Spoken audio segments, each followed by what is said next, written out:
It is time for At the Movies with Tim Sika, who comes along with these great movie reviews moments ago, and the show was late starting because we were just late on the Mark Thompson show, so we got a late start with Michael Snyder, and he talked about you and how much you guys like each other, and that you guys need to get together. So it's Yeah. so good, and what I love about it is really comparing the reviews you do, because not and often you'll have, like, maybe you'll overlap on one or two movies Yeah. and Yeah. then you'll go off in a different direction, so the reviews are different, the segments are totally different, but the Yeah. movies that you do overlap on, it's fascinating to me to hear what he says and hear what you say, and sometimes you'll agree and sometimes it's like, did you guys even watch the same movie? Yeah. Yeah. Yeah. Hmm. Right. Yeah. I know. There was a famous quote that, oh gosh, I can't remember the book, the film book. It came out in the 60s. And I think it was Robert Benton, who his probably most famous movie is Kramer versus Kramer. He wrote and directed that one. Yeah, that was a good And movie. he famously said something about, it's so strange talking to fellow filmmakers, and if you're a critic, fellow critics, because everybody is like screaming at each other and nobody agrees on anything. They Yeah, just, and it's the same movie that they're talking about, the exact same movie that they're talking about. So isn't yeah, that it's crazy? interesting, right? How, yeah, people can just have completely different, Totally different. yeah, perspectives. Yeah. Yeah. Yeah. So, Well, one of the movies that Michael Snyder did review this week is called The Apprentice, and this is the oh, one he about did. it's the one Yeah. about Trump, and I cannot wait to hear what you have to say about this movie. Yeah, yeah. I'm wondering, sitting over here, wondering what Michael thought of it. Well, okay. Yeah, The Apprentice. Okay. First of all, it's a biographical drama about, well, it's about two things, actually. Number one, it's a dramatization of Donald Trump's career as a real estate businessman in New York in the Hmm. 1970s and 80s when he was building Trump Tower. And two, it's a look into the relationship that he had with his lawyer, the infamous Roy Cohn, who Hmm. was his role model in all things deceitful, prevaricating, and immoral. Uh, and okay, I'm just gonna say this. It was a struggle for me to remain objective about this movie, but it's important to point out that it is a very well made, very well acted by Jeremy Strong. Jeremy Strong, who's in Succession. He plays the oldest son in Succession, and he's great here. He plays Roy Cohn, and Sebastian Stan, who's in another one of the movies we're going to talk about later. He plays a young Trump. And from all accounts, this is reasonably accurate. That much can be said about it. And then, as a drama about two reprehensible human beings, it's quite compelling. But I am so okay. Here's where I'm going to throw all out objectivity out the window. I am so sick of Donald Trump, literally fear for those millions of American citizens unwilling or unable to grasp who he really is and what he really stands for. Hmm. And I was so familiar already with the events being told in this movie that I borderline hated the experience of having to endure it and watch it, Oh, taking it all in. yeah. And that's not because the film was bad. It's actually quite good, but two-thirds into it, I wanted to stop paying attention anymore because, like I said, I'm so sick of this man.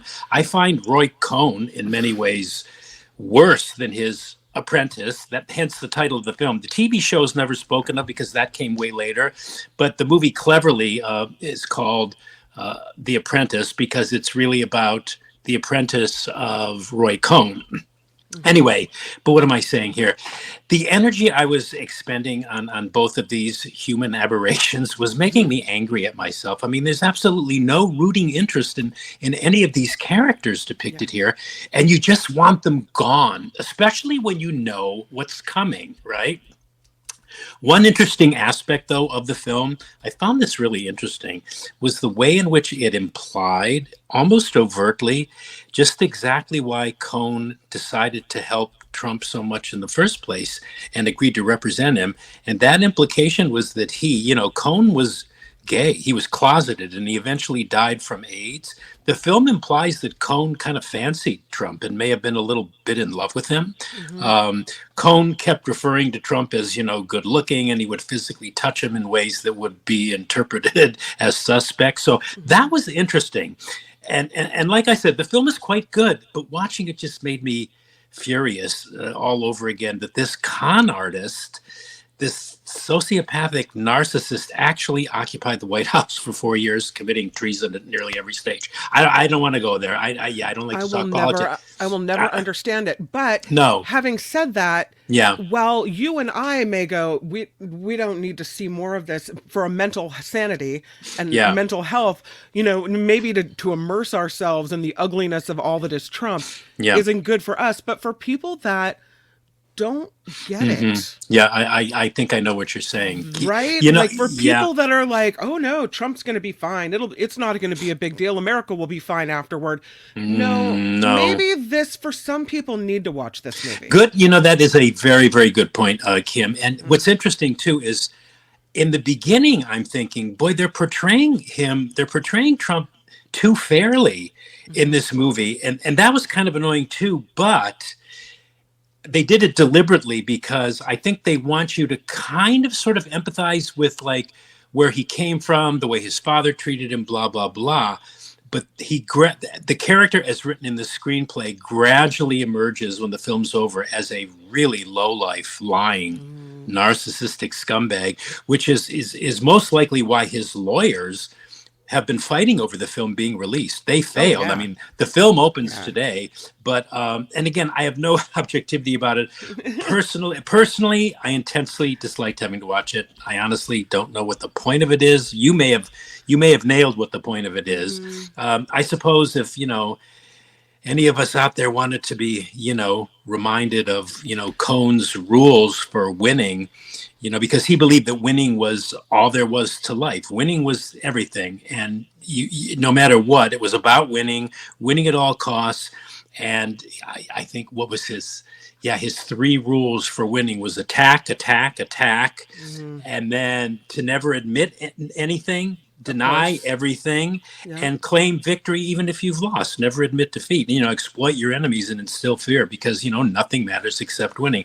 So I mean, if you're particularly into dramas about 2 reprehensible human beings bereft of any real humanity, The Apprentice may just be the movie for you. Are you recommending it? Am I recommending it? I suppose. I mean, it is a very good movie. What did Michael think? He thought it was really good. Yeah. I know, and that's the other thing. I'm hesitating. This is so weird because I'm so biased about this, but I even hate recommending a movie, even though it's really good, about that guy. Well, here's the thing about him. Here's why I think he's always in the news, why everything you put, that's put on the internet with him is so clickable. His despicable tweets or social media posts are clickable and reportable. Whether you think he's despicable or whether you love him, his background and what made him into this really weird caricature of a human being is an interesting story. Yes, that's true, and that you get that with this movie. It's never dull.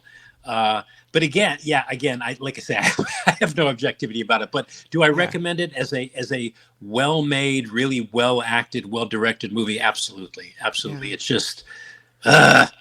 I know. Oh, God. I know. And when it was over, I just said, I can't stand this anymore. I know. But anyway. I hope we don't have to stand it for 4 more years. That is the inexplicable part of America.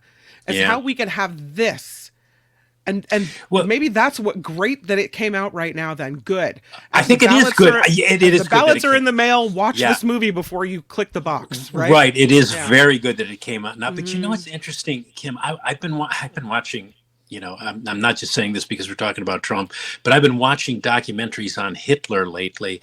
And it's so interesting how, Hitler was so loved by the German people. And there was a moment in the war where his generals, the citizens, everybody knew that they were, I mean, Berlin was being bombed, everything was devastated. They knew they were going to lose, and yet they still refused to believe that they were going to lose. And so what does Hitler do? He sends out young boys and old men, the Hitler Youth, to fight this stupid fight, and everybody's like cheering. Even I don't know what it is. Maybe it's just the psychology of belief. And if people really, really believe something, there's no way in hell you're going to convince them that maybe it ain't true, or maybe there's another way to look at it. I don't know. I don't know. It's crazy. So anyway, watching these documentaries, I'm thinking, well, maybe that's what's going on here with people that just refuse to see who he really is. Mm-hmm. I don't know. Very interesting comments. Yeah. Be Aware writes, I bring out the worst in my enemies, and that's how I get them to defeat themselves. Yeah. He says that's a quote from Roy Cohen. Yeah. Karen Cooper says, one can overcome a bad childhood and bad parents by learning how to behave and what's ethical and empathetic. Well, somehow I think that missed him, right? Yeah, I totally agree with Karen there. Yeah, obviously it missed him. Yeah, because again, he was only interested in winning and really kind of like proving to his father that he was like maybe even better than his father. I mean, that whole family. Anyway, I see. Look at this. And what are we doing? We're talking about this a-hole. I know. Rhonda says, aloha, Rhonda. I meant to see that movie today. It'll be my first theater since COVID. Maybe next week. Yeah. Well, it is a good one. You can't blame everything on childhood, she says. Yeah, true. Ricky agrees with you. Too much Trump in my world. Can't see spending time and money on something that isn't going to be entertaining. So that's the way it is. Yeah, he says, make me laugh. Yeah, no way you're going to laugh at this movie. No. Karen C says, I'd like to see that movie in order to understand more fully. So, I mean, just different takes, Right. Yeah. Be Aware, interestingly, says his brother wasn't a sociopath, so he turned to alcoholism to deal with his daddy issues, but Trump turned into a mafia don. Right. Yeah, and that aspect of his life is dramatized too in the film. Yeah. Mm-hmm. And you talked about this earlier. Cranky Charcoal from over in the UK says, I think he's talking about this Netflix documentary on Hitler is very good. Watched a lot of them, and you recommended that. You said that was good. Yeah. I think months ago we talked about that. Yeah. But it just there's. I know the right and the GOP gets really angry when you compare him to Hitler, and right. I'm not going that far yet, but just the way he had somehow wrapped himself around the psychology of the German people and convinced them, even when it's that thing where it's plain as day. You see it, it's right in front of you, and yet you refuse to, that's not really there. That's like somebody trying to fool me kind of thing. That's where there's similarities with all these millions of Americans who think that he's, the greatest thing since sliced bread. I just... Barf.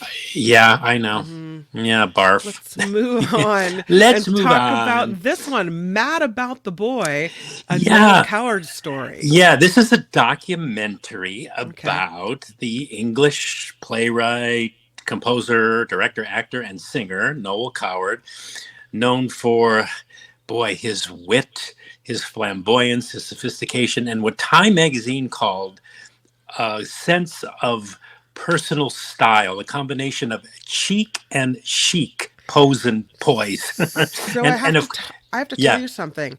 Yeah. I've heard the name, but I don't know if I've ever seen anything he's done. So talk to me like I'm a newbie here, because I don't know. I don't really know him. Okay, so first of all, he was very, very British and very, very. He came from poverty, and made a big name for himself, but.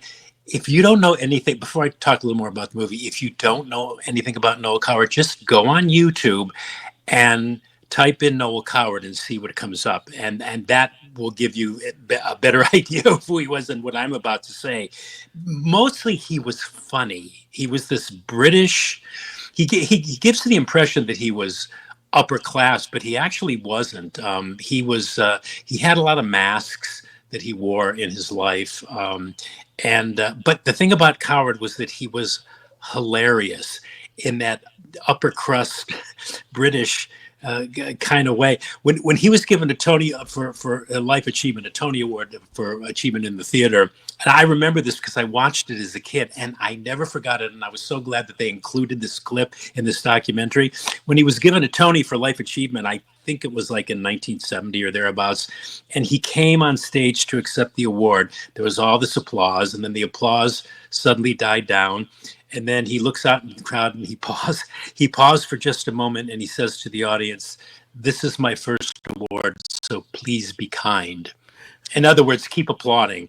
Anyway, I cannot even remotely deliver it like the way he did, but it just brought the house down. Anyway, intelligence and creativity just dripped off this man. Mm-hmm. And this movie, directed by Barnaby Thompson, it captures pretty much, well, what I wanted to say all, but it's a 90-minute film, so it can't capture all of what Noel Coward represented and who Noel Coward was, but it did capture the man's essence and his far-reaching creative notoriety. I learned a lot about Coward too. He was actually he was an entertainer primarily, a theatrical gentleman. He wrote plays, he wrote songs, and he was according to this movie, he was actually a World War II spy for the U.S. during the war. Yeah, he was a spy, and he discovered a lot of people too. He actually discovered Laurence Olivier, he discovered John Gielgud, and David Lean, the great filmmaker, and other neat stuff we learned as well. He was also.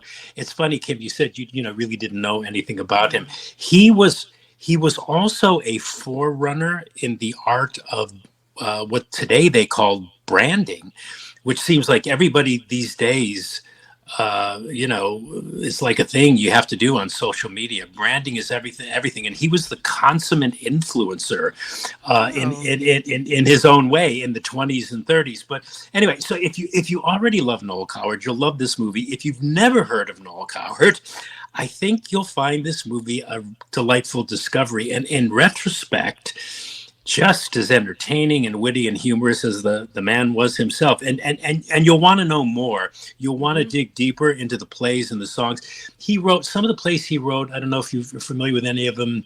They're a little dated today, so they need to be played a certain way in order to seem more relevant. But Private Lives is probably his biggest, most popular play. It was revived in the 80s with Liz Taylor and Richard Burton on Broadway. Anyway, he wrote the screenplay. Well, actually, it was a theater piece, and he adapted it into a film called Cavalcade, which won the Oscar for Best Picture back in 1933.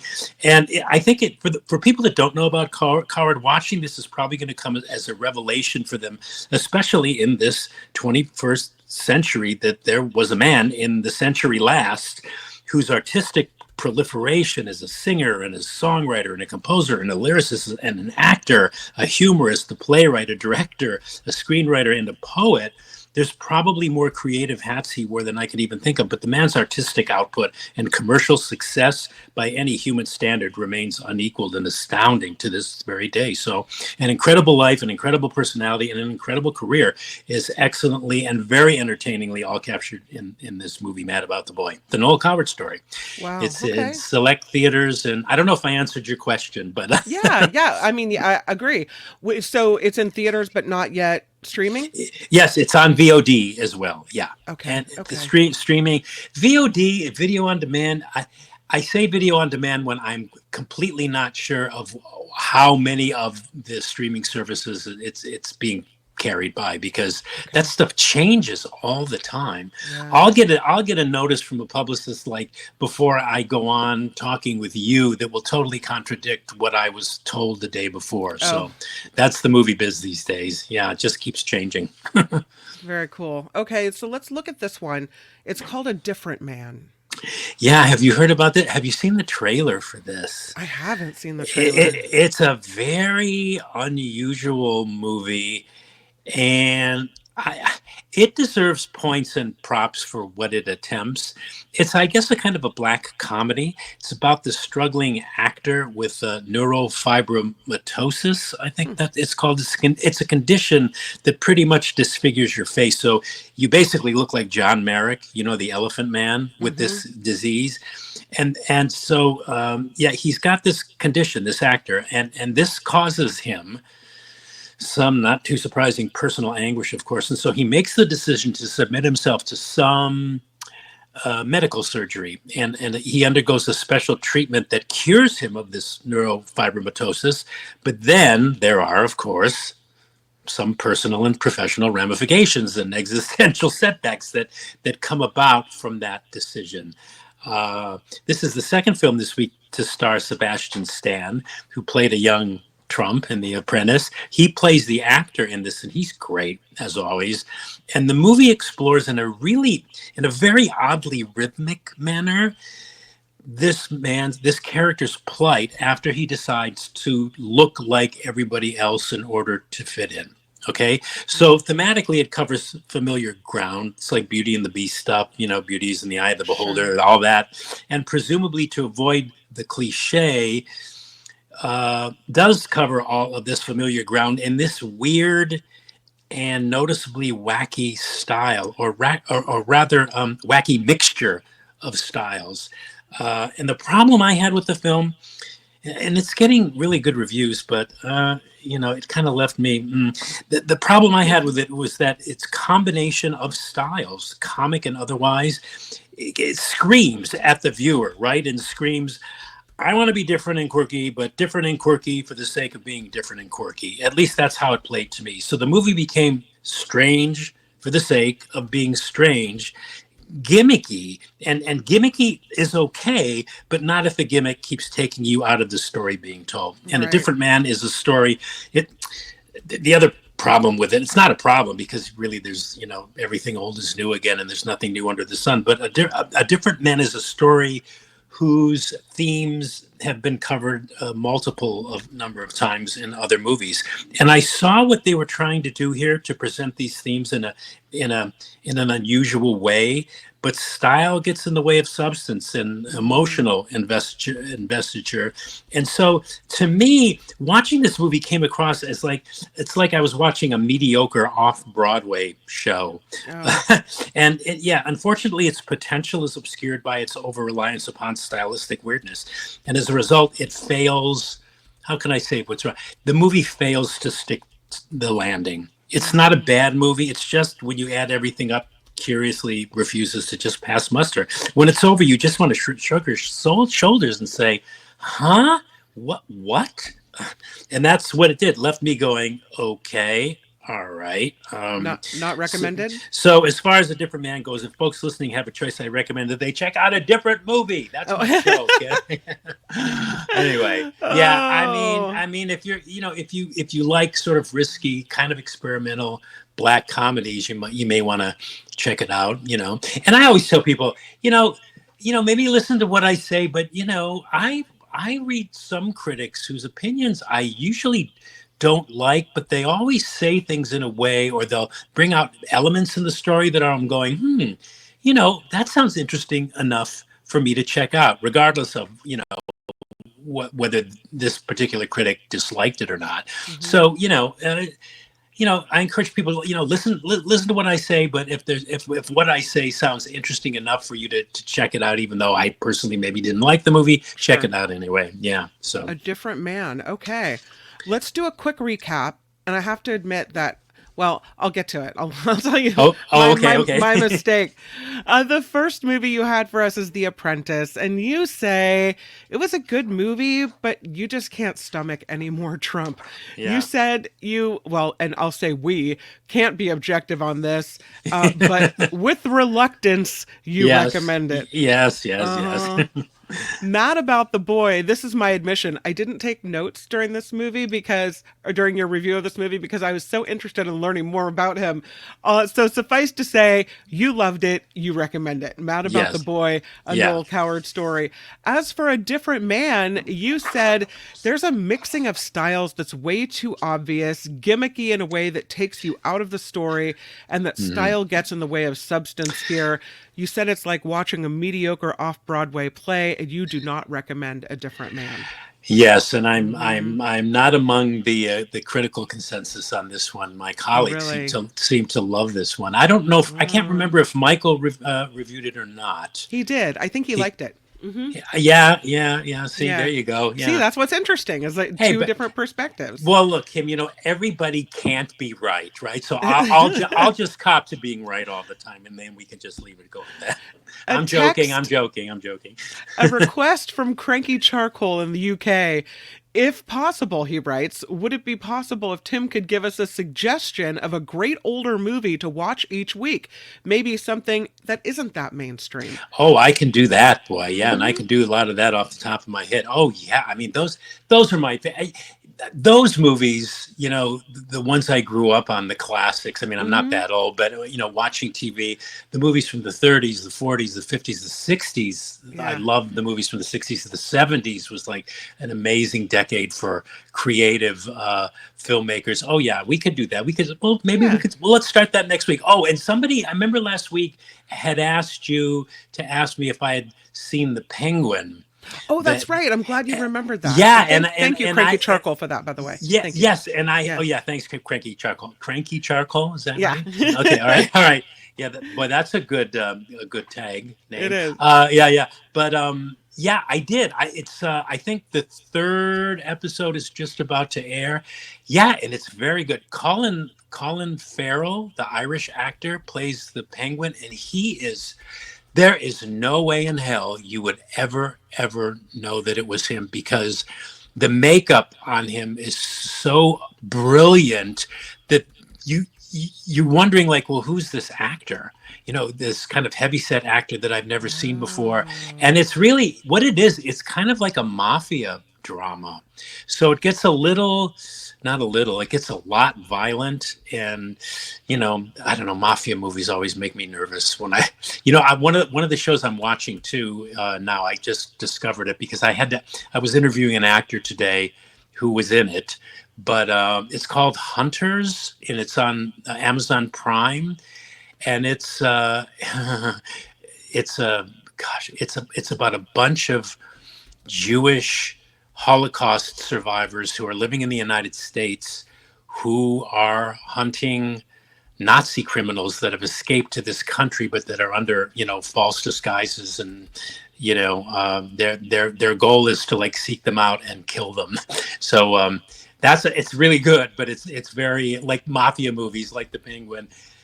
Gosh, they can get really violent, and the older I get, the harder it is for me to disassociate from some of this stuff. I keep telling myself, Tim, this is just a movie, just Yeah. it's just a movie. But boy, I don't know. Maybe There's it's Hunters. So you say that's pretty violent. It has Al Pacino in it.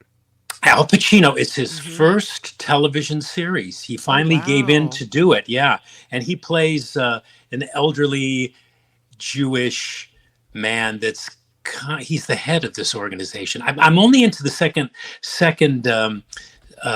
episode, so I'm trying to piece together how all these characters fit in. But it is really, really good, and the Penguin is really, really good too if you like mafia dramas. I don't know where it's all gonna go, but it sure is interesting. And yeah, and I like it. I like the Penguin. I think somebody after I got off, somebody had asked you to ask me Yeah. whether or not I liked it, and it is very good. Yeah, it's a good So the series. Penguin is on Max. Max, And yes, Colin Farrell, and you can see the picture there, what you're talking about, with this kind of yeah, scarred, face that doesn't yeah. really look like him at all. You're right. It doesn't look, and in no way from the voice dialect that he's affected would you ever in a million years even think it was him. He'd be the last actor to come to mind. So So he's quite amazing. He's quite good in the role. Yeah. is this the same Penguin in the? Is it the Gotham whatever? City. Yeah, Yeah, same Batman. thing. Yeah, it's Okay. the same. It's like his backstory and how he came to be the Penguin. And oh my God, I mean, whoa, talk about dark, dark and nasty. Oh God, Wow. So yeah. So violent but good?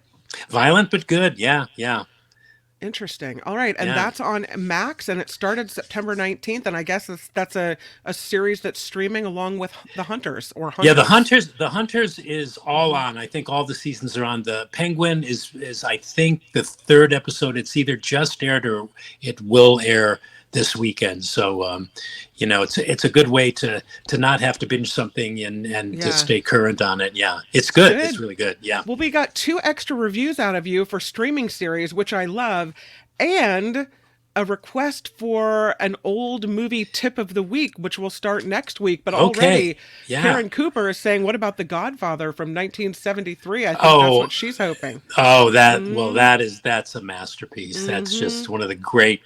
Oh, yeah, great movie. Yes, nothing wrong with that movie, man. Yeah, Nola Fidian says Danny DeVito was the best Penguin. yeah. He was. Danny DeVito was pretty good, but see, he played it a little sort of tongue in cheek, Sure. very kind of over the top. Really good for what they wanted for those Tim Burton movies. Right. This Penguin is really dark, really Bad dark. guy. Real bad Bad. guy. Oh yeah. Ugh, Oh my goodness. Yeah.